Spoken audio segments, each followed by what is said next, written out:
ஏய், வீடியோ ஓடுதா? சொல்லணுமா இல்லையா? சரி, ஓகே. ஹாய், எப்படி இருக்கீங்க? நான் சூப்பராக இருக்குங்க.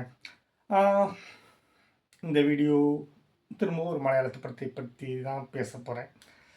நிறைய பேத்துக்கு என்னடா இவன் மலையாள படம் பற்றி அதிகமாக பேசுகிறான், அதிகமாக கொண்டாடுறான் அப்படின்னு நினைக்கிறவங்க, மலையாள படங்கள் பிடிக்காது அப்படின்னு சொல்கிறவங்க இந்த வீடியோ பார்க்க வேண்டாம், ஸ்கிப் பண்ணிக்கோங்க. இந்த படத்தில் நான் பேசக்கூடியது ஒரு மலையாள படம். பழைய படம் தான், ஏற்கனவே ரிலீஸ் ஆகி ரொம்ப நாள் ஆகிடுச்சு, கிட்டத்தட்ட 6 மாதத்துக்கு மேலே ஆகிடுச்சின்னு நினைக்கிறேன். கிஷ்கிந்தா காண்டம் இந்த வருஷத்தோட நல்ல கிரைம் த்ரில்லர்களில் இந்த படமும் ஒன்று. ஆசிஃப் அலி, விஜயராகவன், அபர்ணா பாலமுருகிருஷ்ணன் ஒரு நல்லா நடிக்கக்கூடிய நடிகர்கள் நடிச்சிருக்கக்கூடிய ஒரு படம். கிரைம் த்ரில்லர் தானே அப்படின்னு நம்ம வெளியில் போயிட முடியாது, ஈஸியாக நம்ம இந்த படத்தை தள்ளிடவும் முடியாது. ஏன்னா இந்த படம் பேசக்கூடியது மனிதம், அறம், இதை பற்றி பேசிகிட்டு இருக்கக்கூடிய படம். இந்த படத்தை எல்லாருமே பார்க்கணுன்னு ஆசைப்பட்றேன். ஸோ இந்த படத்தை பற்றி பெருசாக எதையுமே நான் ரிவீல் பண்ணவும் விரும்பலை. ஒரு கன் காணாமல் போயிடுது, லைசன்ஸ் கன் காணாமல் போயிடுது. அதை தேடி போகிறதுனால வரக்கூடிய பிரச்சனைகள், அது மூலமாக மறைஞ்சிருக்கக்கூடிய ஒரு மிகப்பெரிய மிஸ்ட்ரி. இந்த தான் படம் பேசியிருக்கு. ஸ்க்ரீன் பிளேயாக ஃபர்ஸ்ட் கிளாஸ் படம் தான். ஆசிஃப் அலி தான் ஹீரோ அப்படின்னாலும் அவங்க அப்பா கேரக்டர் நடிச்சிருக்கக்கூடிய விஜயராகவன் தான் படத்தோட உண்மையான ஹீரோ.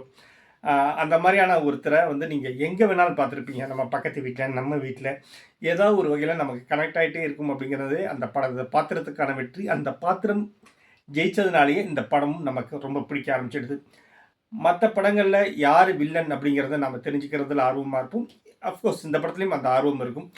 தெரிஞ்சதுக்கப்புறமா அவங்க மாட்டிடக்கூடாது அப்படிங்கிற ஒரு எண்ணமும் நமக்குள்ளே வரும்.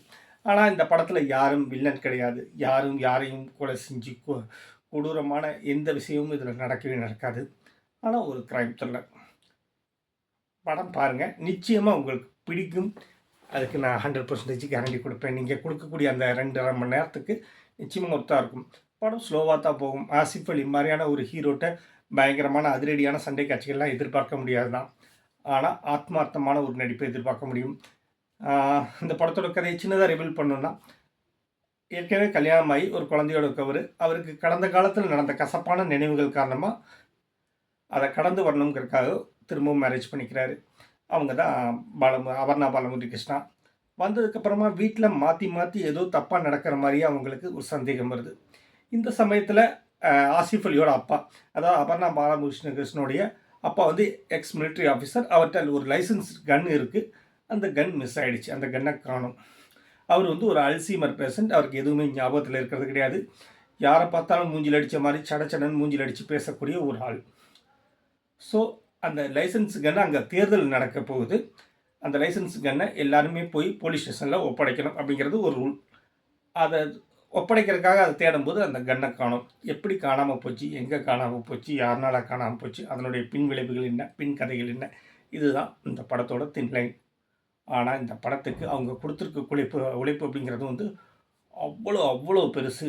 அதுக்கு ரொம்ப உதவியாக இருக்கக்கூடியது கேரளாவுடைய லேண்ட்ஸ்கேப். கிரைம் த்ரில்லருக்காகவே படைக்கப்பட்ட ஒரு பூமி மாதிரி இருக்கும். கடவுளின் பூமி அப்படின்னு சொல்லப்பட்ட காலங்கள் மாதிரி ஒரு கிரைம் த்ரில்லருக்கு டாப் ஆங்கிளில் கேரளாவில் எங்கே வச்சிங்கனாலும் பக்காவாக இருக்கும், பயங்கர சூப்பராக இருக்கும். இந்த படத்தோட சினிமாட்டோகிராஃபருக்கு அதுதான் ரொம்ப உதவியாகவும் இருந்திருக்கு. அவர் தான் இந்த படத்தோட ரைட்டரும் கூட. ராகுல் ரமேஷ்னு சொல்லி ரொம்ப அழகான அற்புதமான திரைக்கதை எழுதியிருக்காரு. அதாவது இந்த திரைக்கதை மூலமாக வந்து யாரையும் குற்றம் சாட்டவோ, ரத்தம் வலியக்கூடிய காட்சிகளையோ எதையுமே அவர் வைக்கலை. அவர் வந்து அறம் பேசியிருக்காரு, மனிதம் பேசியிருக்காரு. தான் தான் கொலகாரங்கிறத ஒருத்தன் தானே தேடி கண்டுபிடிக்கிற விஷயம் பாருங்கள். அவனுக்கு தெரியவே தெரியாது, தான் தான் தப்பு பண்ணியிருக்கோங்கிறது கூட அவருக்கு உணர்வு இல்லை. ஆனால் அவர் தேடி கண்டுபிடிப்பார், தேடி கண்டுபிடிச்சி வருத்தப்படுவார். அவர் தான் கொலகாரன்னு தெரிஞ்சதுக்கப்புறமாவும் மற்றவங்களும் வருத்தப்படுவாங்க, நாமளும் சேர்ந்து வருத்தப்படுவோம். இல்லாத குழந்தையை தேடி போகிற அப்பா. நான் மிஸ்ட்ரியாக தான் எல்லாமே சொல்கிறேன், படம் பார்த்தவங்களுக்கு அது புரியும். அது அந்த கிளைமாக்ஸ் நிச்சயமாக வந்து சூப்பர் அப்படிங்கிறத தாண்டி ஒரு நெகிழ்வாக இருக்கும். வாய்ப்பு இருந்தால் கண்டிப்பாக பாருங்கள். ஸ்லோ பர்த்தில் தான் சூரஜ் அந்த மாதிரி தான் படத்தையே கட் பண்ணியிருக்காரு. எடிட்டிங் அந்த மாதிரி தான் இருக்கும், மெதுவாக ஸ்லோவாக போகும்.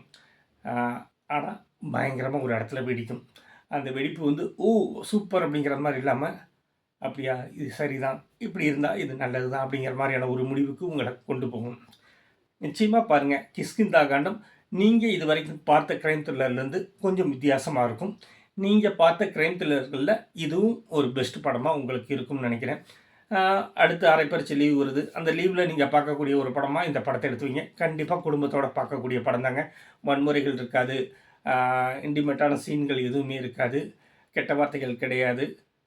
எல்லாருமே நீங்கள் இப்படியா இருக்குமோ அப்படியா இருக்குமோன்னு நீங்கள் பேசிக்கலாம். அந்த மாதிரியான ஒரு கிரைம் த்ரில்லர். அவசியமாக பாருங்கள். பார்த்துட்டு எனக்கு கமெண்ட் பண்ணுங்கள்.